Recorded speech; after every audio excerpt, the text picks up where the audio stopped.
বিসমিল্লাহির রহমানির রহিম। প্রিয় দেশবাসী, আপনারা জানেন ঐতিহাসিক অভ্যুত্থানের পর এই সরকার যখন দায়িত্ব গ্রহণ করে তখন দেশের অর্থনৈতিক অবস্থা ছিল ভয়াবহ। ভয়ঙ্করভাবে যুদ্ধবিধ্বস্ত দেশের অর্থনীতিও এতটা খারাপ থাকে না যতটা খারাপ করে দিয়েছে 16 বছরের লাগামহীন লুটপাটতন্ত্র। আশার বিষয় হচ্ছে শুধু ব্যাংক নয়, প্রত্যেকটি আর্থিক প্রতিষ্ঠান এখন ঘুরে দাঁড়িয়েছে। জনগণের আমানত এখন নিরাপদ। অর্থনীতির অধিকাংশ সূচক ইতিবাচক ধারায় ফিরে এসছে। আমাদের অর্থনীতির ইতিবাচক ধারা বিদেশি বিনিয়োগকারীদেরকেও আকৃষ্ট করছে। বৈদেশিক মুদ্রার রিজার্ভ শূন্যে নেমে যাওয়ার ভয়ে পতিত সরকার বিদেশি ব্যবসায়ীদের আয় নিজ দেশে নিতে দিচ্ছিল না। আমরা সেটা নিরসন করেছি। বৈদেশিক মুদ্রার রিজার্ভকে ইতিবাচক অবস্থায় নিয়ে আসতে পেরেছি। এই অর্থ বছরে আমরা চেষ্টা করেছি এমন একটি বাজেট দিতে যা সত্যিকার অর্থে জনকল্যাণমুখী হয়। দেশের ইতিহাসে প্রথমবারের মতো একটি বাজেট তার আগের বছরের চেয়ে ছোট হয়েছে। প্রবৃত্তিকেন্দ্রিক ধারণা থেকে সরে এসে আমরা চেষ্টা করেছি সামগ্রিক উন্নয়নের ধারণায় জোর দিতে। এই বাজেট প্রথাগত ভৌত অবকাঠামো তৈরির খতিয়ান নয়। এই বাজেটে প্রাধান্য দেওয়া হয়েছে মানুষকে। নজরদারি বৃদ্ধির ফলে রপ্তানি আয় বেড়েছে। অর্থনীতির দুঃসময়ে আমাদের প্রবাসী ভাই বোনেরা রেমিটেন্স যোদ্ধা হিসেবে এগিয়ে এসছেন, যার ফলে রেমিটেন্স প্রবাহ উল্লেখযোগ্যভাবে বৃদ্ধি পেয়েছে। আমি জাতির পক্ষ থেকে সকল রেমিটেন্স যোদ্ধাকে কৃতজ্ঞতা জানাচ্ছি। স্বৈরাচারী সরকারের পতনের পর অর্থ পাচার রোধে কঠিন পদক্ষেপ নিয়েছে অন্তর্বর্তী সরকার। এছাড়া পুরনো আমদানির দায় পরিশোধ হওয়ায় বৈদেশিক মুদ্রার রিজার্ভের উপরও চাপও কমেছে। রাজস্ব আদায় বাড়ানোর জন্যে পূর্ব ঘোষণা অনুযায়ী জাতীয় রাজস্ব বোর্ড NBR ভেঙে অর্থ মন্ত্রণালয়ের অধীনে রাজস্ব নীতি বিভাগ এবং রাজস্ব ব্যবস্থাপনা বিভাগ নামে দুটি স্বতন্ত্র বিভাগ প্রতিষ্ঠা করা হয়েছে। এটি একটি বড় কাঠামোগত সংস্কার। এই সিদ্ধান্তের ফলে বিশাল আকারের দুর্নীতি কমবে, রাজস্ব ব্যবস্থার দক্ষতা বাড়বে, স্বার্থের দ্বন্দ্ব কমবে এবং রাজস্ব আহরণের আওতা সম্প্রসারিত হবে। অর্থনীতি সহ বিগত মাসগুলোতে সরকারের প্রত্যেকটি মন্ত্রণালয় ছোট বড় বহু সংস্কারের উদ্যোগ নিয়েছে। মোট 54টি মন্ত্রণালয়ে 1000-এর উপরে সংস্কার ও উন্নয়ন সংক্রান্ত পদক্ষেপ নেওয়া হয়েছে। এর পাশাপাশি আমরা যে সংস্কার কমিশন করেছিলাম তাদের সুপারিশের মধ্য থেকে আশু করণীয় সুপারিশগুলো দ্রুত বাস্তবায়নের জন্য মন্ত্রণালয়গুলো কাজ করে যাচ্ছে। বিভিন্ন সংস্কার কমিশন থেকে প্রাপ্ত সুপারিশের ভিত্তিতে 54টি মন্ত্রণালয়ে 129টি সুপারিশ বাস্তবায়ন করা হয়েছে। এই সকল সংস্কার কাজের মধ্যে কয়েকটি চুম্বক অংশ আজ আপনাদের সামনে তুলে ধরতে চাই। আইন ও বিচার বিভাগ মোট 33টি গুরুত্বপূর্ণ সুপারিশ ইতিমধ্যে বাস্তবায়ন করেছে। এর মধ্যে উল্লেখযোগ্য হল ইন্টারন্যাশনাল ক্রাইমস ট্রাইব্যুনাল অ্যাক্ট 1973 সংশোধন ও পুনর্গঠন করে আইনটি আন্তর্জাতিক মানের সাথে সামঞ্জস্যপূর্ণ করা। বিচার বিভাগীয় সংস্কার কমিশনের প্রস্তাব অনুযায়ী সুপ্রিম কোর্ট বিচারক নিয়োগ অধ্যাদেশ 2025 প্রণয়ন ও জারি করা হয়েছে। এর অধীনে প্রথমবারের মতো বাংলাদেশের ইতিহাসে গণবিজ্ঞপ্তির মাধ্যমে সুপ্রিম কোর্টে বিচারক নিয়োগের সুযোগ তৈরি হয়েছে। দেওয়ানি কার্যবিধির সংশোধন করা হয়েছে, যার ফলে এখন বাদীকে আর দিনের পর দিন সশরীরে আদালতে যেতে হবে না। এক একটি দেওয়ানি মামলা নিষ্পত্তি হতে আগে যত সময় লাগত, এই সংশোধনীর ফলে সময়সীমা অর্ধেকে কমিয়ে আনা সম্ভব হবে বলে আমরা মনে করছি। দেশের 1000-এর বেশি অবকাঠামো এবং প্রতিষ্ঠানের নাম পলাতক প্রধানমন্ত্রীর বাবা, মা, ভাই, বোন, আত্মীয় স্বজনের নামে প্রতিষ্ঠিত করা হয়েছিল।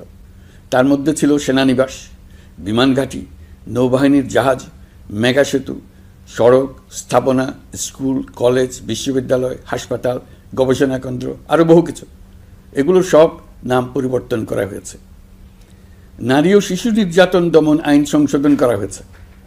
প্রবাসী ভাই বোনদের অনেক দিনের দাবির পরিপ্রেক্ষিতে পাওয়ার অফ অ্যাটর্নি বিধিমালা সংশোধন করা হয়েছে।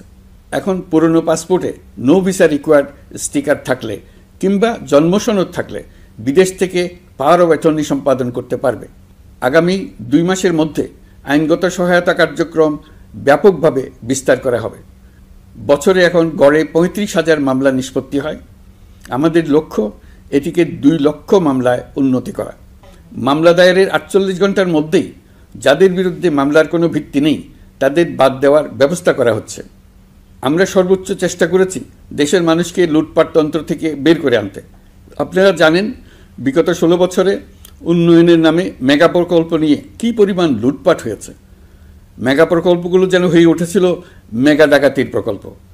আমরা দায়িত্ব গ্রহণের পরপরই বিভিন্ন উন্নয়ন প্রকল্প পুনরায় মূল্যায়ন করে দেখেছি যে প্রায় সব প্রকল্পেই ভৌতিক ব্যয় ধরা হয়েছে। শুধুমাত্র সড়ক পরিবহন ও মহাসড়ক বিভাগ, সেতু বিভাগ, রেল মন্ত্রণালয়, বিদ্যুৎ বিভাগ, জ্বালানি ও খনিজ সম্পদ বিভাগ, এই 5টি বিভাগে ব্যয় সংকোচ করা হয়েছে 46,308 কোটি টাকা। এই টাকা দিয়ে জ্বালানি খাতে সমস্ত বকেয়া মিটিয়ে দিয়ে বকেয়ার পরিমাণ শূন্যে নামিয়ে আনা হয়েছে। বৈদেশিক ঋণ পরিশোধ করে সব ধরনের ঋণের ফাঁদ থেকে বেরিয়ে আসা আমাদের অগ্রাধিকার। দেশে বিনিয়োগ বাড়ানো ও নতুন কর্মসংস্থান তৈরিতে আমাদের গুরুত্ব দিতেই হবে। তা না হলে এদেশকে আমরা যে স্থানে নিয়ে যেতে চাই সেখানে নিয়ে যাওয়া সম্ভব হবে না। বিনিয়োগ ও কর্মসংস্থানের ব্যাপারে রাজনৈতিক দল ও জনগণ আমাদের সর্বাত্মক সমর্থন করছেন। সকলের মধ্যে ব্যাপক আগ্রহ, কৌতূহল আমাদের অনুপ্রেরণা যোগাচ্ছে। সংশ্লিষ্টদের সঙ্গে আলোচনা করে বিনিয়োগ পরিবেশ উন্নত করতে 30টি মূল সংস্কার কাজকে অগ্রাধিকার দেওয়া হয়েছে এবং ইতিমধ্যে 18টি সুপারিশ বাস্তবায়ন করা হয়েছে। বিনিয়োগ বান্ধব পরিবেশ গড়ে তুলতে এবং দেশি বিদেশি শিল্প প্রতিষ্ঠানের মধ্যে সংযোগ সৃষ্টি করতে আমরা সর্বোচ্চ চেষ্টা করে যাচ্ছি। গত অক্টোবর হতে মার্চ পর্যন্ত নেট বিদেশি বিনিয়োগ এসছে মোট 756 মিলিয়ন মার্কিন ডলার, অর্থাৎ প্রায় 9,247 কোটি টাকা। বাংলাদেশ ইনভেস্টমেন্ট সামিট 2025-এ নির্দিষ্ট খাতভিত্তিক সেশনের মাধ্যমে ব্যবসায়ী চেম্বার, ব্যাংক ও বেসরকারি খাতের অন্যান্য অংশীদারদের মধ্যে আলোচনা হয়েছে। ইনভেস্টমেন্ট সামিটে বিদেশি বিনিয়োগকারীরা ও রাজনৈতিক দলগুলোর মধ্যেও আলোচনার জন্য আলাদা ব্যবস্থা রাখা হয়েছিল, যাতে করে পরবর্তীতে যে দলই ক্ষমতায় আসুক না কেন তারা যেন বিনিয়োগ বান্ধব বাংলাদেশ গড়তে নিজেদের প্রতিশ্রুতির কথা জানাতে পারেন। সম্প্রতি চীনের বাণিজ্যমন্ত্রী চীনের 100টি কোম্পানির প্রায় 150 বিনিয়োগকারী ও ব্যবসায়ী নিয়ে বাংলাদেশে এসছেন। আমরা আশা করছি খুব দ্রুতই বড় আকারের বিদেশি বিনিয়োগ দেখতে পাব। সম্প্রতি আমি চীন, কাতার, জাপান সহ কয়েকটি দেশ সফর করেছি। এসব সফরেও বিভিন্ন বৈঠকে বাংলাদেশের অর্থনৈতিক সম্ভাবনা অগ্রগতির কথা তুলে ধরেছে। দ্বিপাক্ষিক বাণিজ্য বিনিয়োগের বিষয়ে ফলপ্রসূ আলোচনা হয়েছে।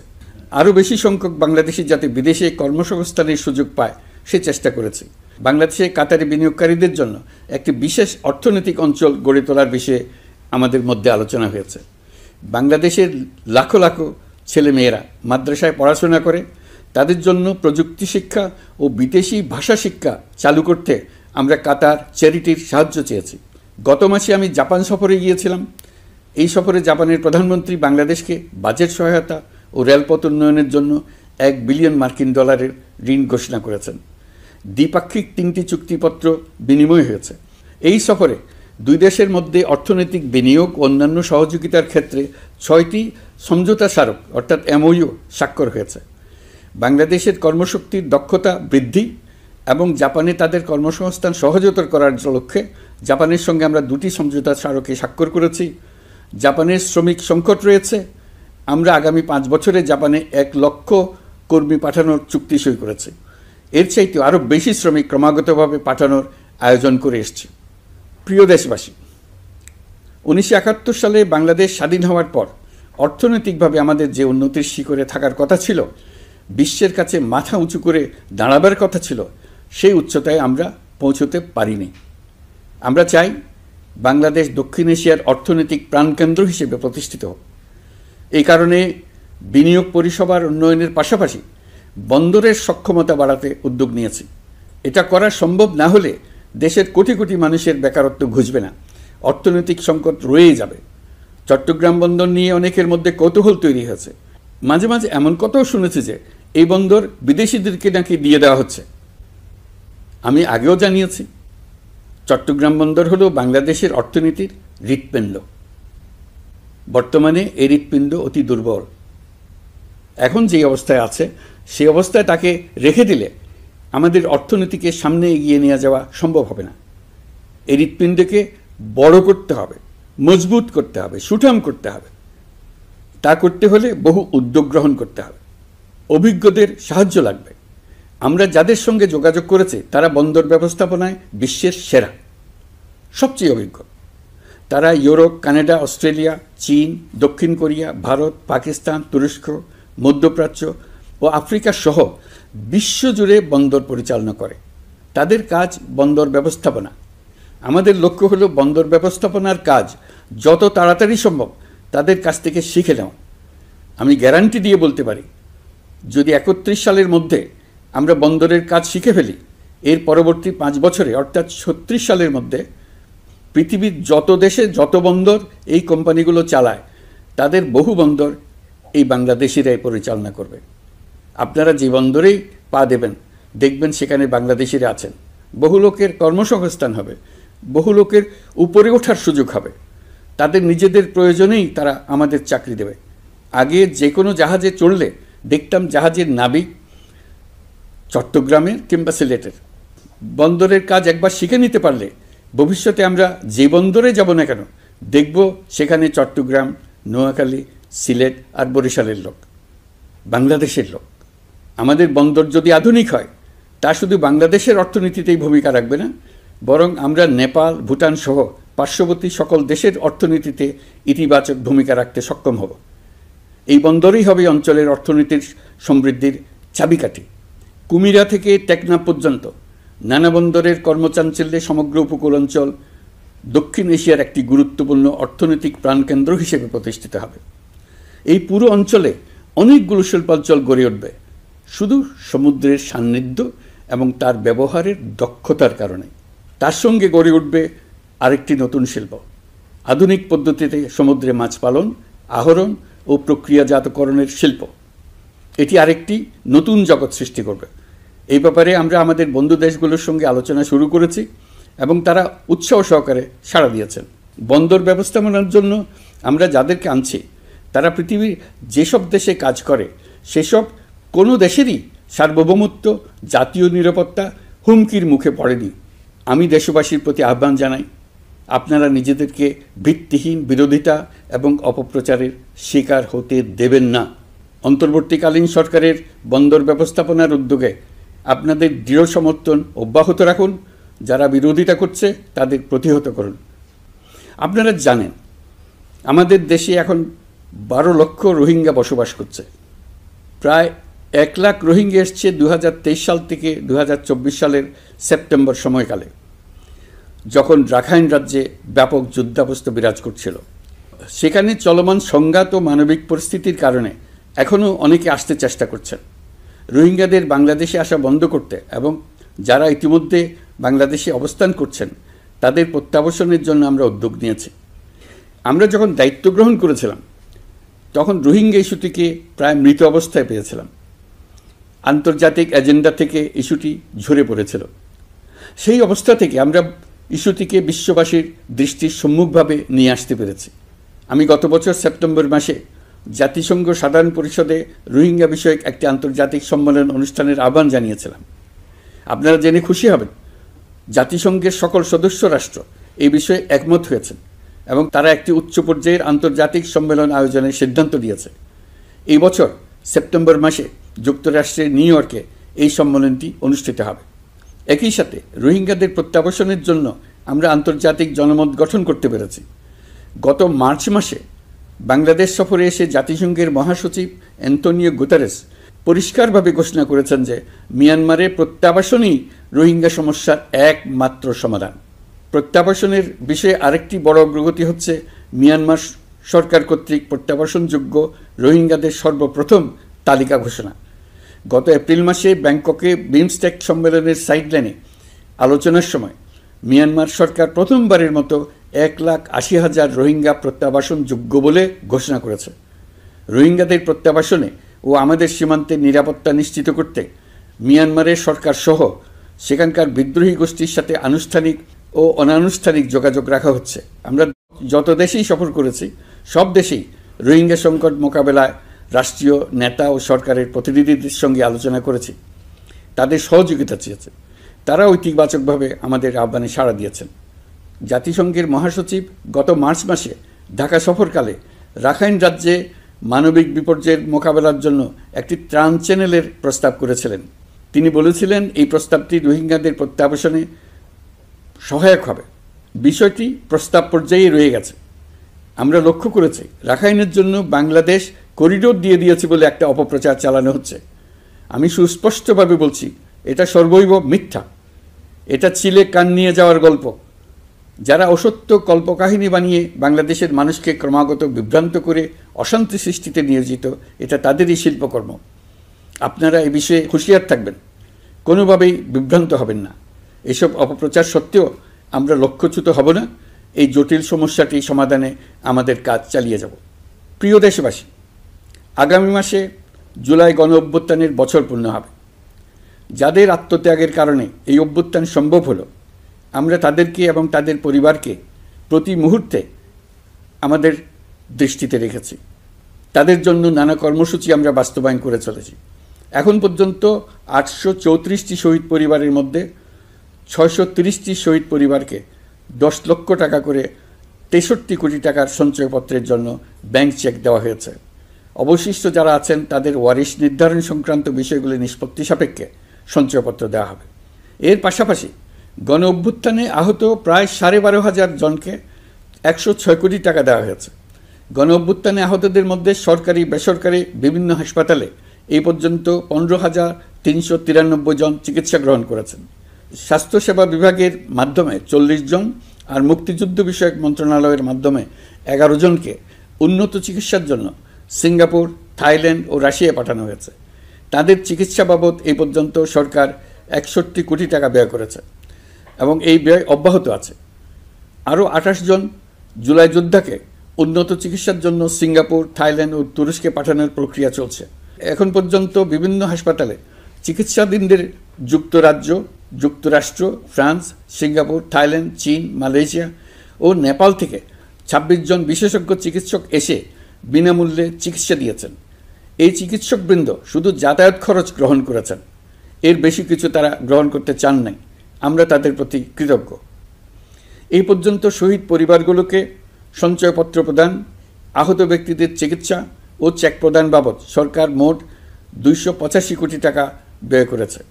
প্রিয় দেশবাসী, আমি শুরু থেকেই বলেছি, পতিত স্বৈরাচার বাংলাদেশকে যেভাবে ধ্বংসস্তূপ বানিয়েছে, সেখান থেকে নতুন করে যাত্রা শুরু করতে হলে ন্যূনতম 3টি আবশ্যিক কাজ সম্পন্ন করতে হবে। প্রথমত, বিচার ও জবাবদিহিতা প্রতিষ্ঠার উদ্যোগ দৃশ্যমান করে তোলা। দ্বিতীয়ত, রাষ্ট্রের গণতান্ত্রিক পুনর্গঠন ও প্রাতিষ্ঠানিক কাঠামোর সংস্কার সাধনে প্রয়োজনীয় ঐক্যমত ও পথনকশা তৈরি করা। তৃতীয়ত, একটি অবাধ, সুষ্ঠু ও শান্তিপূর্ণ নির্বাচন আয়োজন করে ক্ষমতা হস্তান্তরের গণতান্ত্রিক প্রক্রিয়া সম্পন্ন করা। এই লক্ষ্যে ধ্বংসপ্রাপ্ত নির্বাচন ব্যবস্থাকে স্থায়ীভাবে সংস্কার করা। এই 3টি ম্যান্ডেট হচ্ছে দেশবাসীর সাথে আমাদের চুক্তি। 24-এর শহীদের রক্তে ভেজা এই চুক্তি আপনাদের সার্বিক সমর্থন, আস্থা ও সহযোগিতা নিয়ে এবং পতিত শক্তি ও তার দোসরদের সৃষ্ট সকল বাধা বিপত্তিকে পরাভূত করে আমরা সম্মিলিতভাবে বাস্তবায়ন করতে সক্ষম হব বলে আমার দৃঢ় বিশ্বাস। গত বছর জুলাই-আগস্ট মাসে সংঘটিত হত্যাযজ্ঞ সহ বিগত 16 বছরের গুম, খুন, নির্যাতনের সত্য উদ্ঘাটন এবং আর্থিক খাতের সীমাহীন দুর্নীতি, অনিয়ম ও অপরাধের বিচার প্রক্রিয়া আমরা শুরু করেছি। মানবতা বিরোধী অপরাধের বিচারের জন্য আন্তর্জাতিক অপরাধ ট্রাইব্যুনাল গঠনের পর প্রসিকিউশন টিম গঠন ও তদন্ত কর্মকর্তা নিয়োগের পাশাপাশি বিচারিক কার্যক্রম পরিচালনা প্রক্রিয়াধীন ছিল। যত দ্রুত সম্ভব বিচার কাজ শুরুর ব্যাপারে আমরা আশাবাদী ছিলাম। আপনারা জানেন, জুলাইয়ে সংঘটিত হত্যাযজ্ঞের বিচার ইতিমধ্যে শুরু হয়ে গেছে। বিচার কাজ যেন দ্রুত গতিতে সম্পন্ন হয়, সেজন্য সরকারের পক্ষ থেকে যত রকম সহযোগিতা প্রয়োজন আমরা তা দিচ্ছি। বিচারের জন্য আন্তর্জাতিক অপরাধ ট্রাইব্যুনালের এজলাস কক্ষ ডিজিটাল প্রযুক্তিতে সমৃদ্ধ করা হয়েছে। ইতিহাসে প্রথমবারের মতো কোনো বিচার পর্ব আদালতের অনুমতিক্রমে সরাসরি কিংবা রেকর্ডকৃত পদ্ধতিতে গণমাধ্যমে প্রচারিত হচ্ছে। আমরা বিশ্বাস করি এতে করে বিচার বিভাগের প্রতি মানুষের আস্থা বাড়বে, বিচার নিয়ে অপপ্রচার বন্ধ হবে। প্রসিকিউশন বলছে, বিগত সরকার পতনের পর তাদের আজ্ঞাবহ ব্যক্তিরা বিভিন্ন গুরুত্বপূর্ণ সাক্ষ্য প্রমাণ বিনষ্ট করার চেষ্টা করেছে। থানা, হাসপাতাল সহ গুরুত্বপূর্ণ স্থানের দলিলপত্র পুড়িয়ে বা লুকিয়ে নষ্ট করার চেষ্টা করা হয়েছে। বিভিন্ন অপরাধমূলক স্থাপনার আকার, আকৃতি, দেয়াল ইত্যাদি ভেঙে এবং বিকৃত করে প্রমাণ লুকানোর চেষ্টা করা হয়েছে।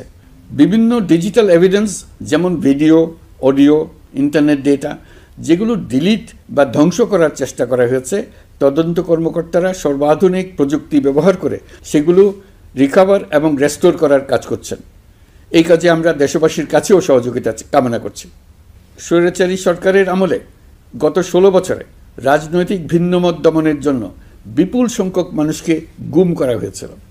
এই মানুষগুলোকে এমন সব বন্দিশালায় আটকে রাখা হয়েছিল যাদের কোনোটির আয়তন ছিল মাত্র 3 ফিট বাই 3 ফিট। গুমের ঘটনা তদন্ত ও এই ভয়াবহ অপরাধের সঙ্গে যারা জড়িত তাদের বিচারের জন্য একটি স্বাধীন গুম সংক্রান্ত কমিশন নিরলসভাবে কাজ করে যাচ্ছে। তারা গুমের এমন রোমহর্ষক ঘটনা আবিষ্কার করেছে যা নিষ্ঠুরতার চূড়ান্ত সীমা ছাড়িয়ে গেছে।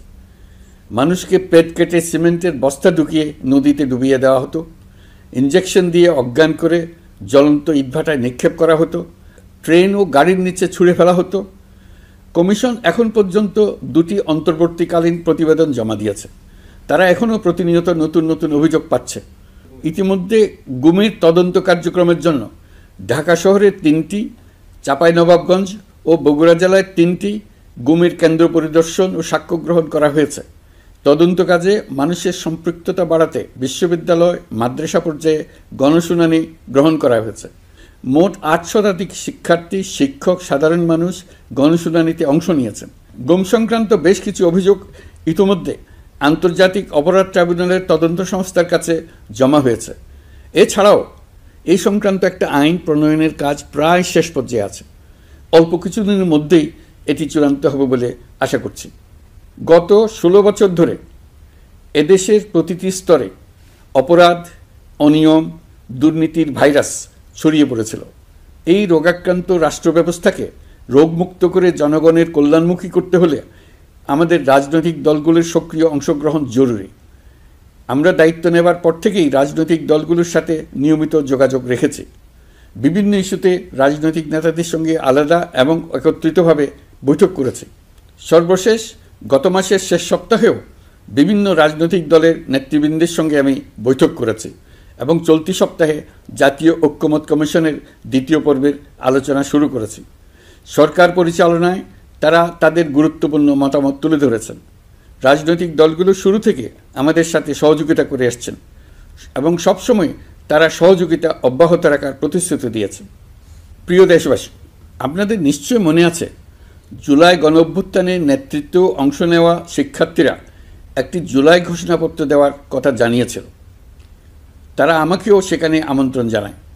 আমি বলেছিলাম দেশের সকল রাজনৈতিক ব্যক্তিবর্গ, নাগরিক সমাজের প্রতিনিধি সহ অন্যদের সঙ্গে নিয়ে সকলে মিলে এই ঘোষণাপত্র দেওয়া ভালো হবে। এর পাশাপাশি আগামী জুলাই মাসেই সকল রাজনৈতিক দলের ঐকমত্যের ভিত্তিতে একটি জুলাই সনদ প্রস্তুত করে আমরা জাতির সামনে উপস্থাপন করতে পারব বলে আশা করছি। এই জুলাই সনদ হলো একটি প্রতিশ্রুতি, একটি জনকল্যাণমুখী রাষ্ট্র নির্মাণের জন্য সংস্কার কমিশন যে প্রস্তাবগুলো দিয়েছে সেগুলোর মধ্য থেকে রাজনৈতিক দলগুলো যে কয়টিতে একমত হয়েছে তার তালিকা থাকবে এই সনদে। জুলাই সনদে স্বাক্ষর করে তারা জাতির কাছে সেগুলো বাস্তবায়নের অঙ্গীকার করবে। জুলাই সনদ অনুযায়ী আশু করণীয় সংস্কার কাজগুলো আমরা বাস্তবায়ন করতে প্রতিজ্ঞাবদ্ধ। বাকি অংশের বেশ কিছু কাজও আমরা শুরু করে যেতে চাই।